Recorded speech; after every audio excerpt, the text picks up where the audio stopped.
Ground zero for the 70,000 victims of the 1945 nuclear attack on Nagasaki. Survivors and victims' relatives held a moment's silence at 11:02, the exact time the US dropped the bomb killing so many people. The names of each victim are written in these books. Japan's Prime Minister Shinzo Abe spoke from a unique perspective as the leader of the only country to have been targeted with nuclear weapons.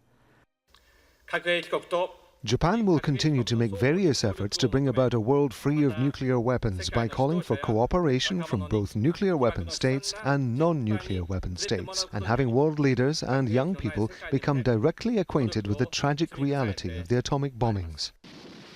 In the 1960s, Japan adopted a policy of not building, owning or allowing nuclear weapons in the country, while still suffering the devastating effects of radiation from the Nagasaki and Hiroshima nuclear bombs that killed a total of 200,000 people.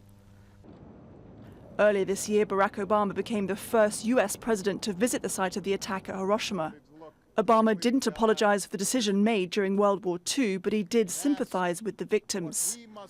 The mayor of Nagasaki praised the president for his visit.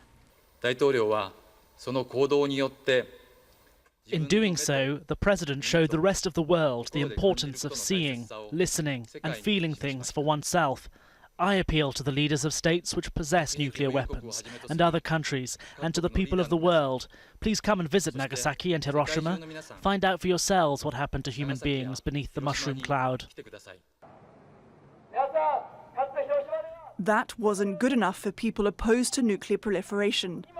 They argue it's a contradiction for Japan to be aligned so closely with the US when it is a nuclear-armed country. Japan has had a pacifist constitution for many years, but if Prime Minister Abe has his way and a change to the constitution gets through Parliament, then Japanese troops can be sent abroad for the first time, including to support UN peacekeeping missions. Possible threats at home include North Korea, which fired a ballistic missile into waters off Japan's coast for the first time last week. The survivors from Nagasaki are mostly over 80 years old now. A new generation may be dealing with modern-day threats, but they say they haven't forgotten what happened here 71 years ago.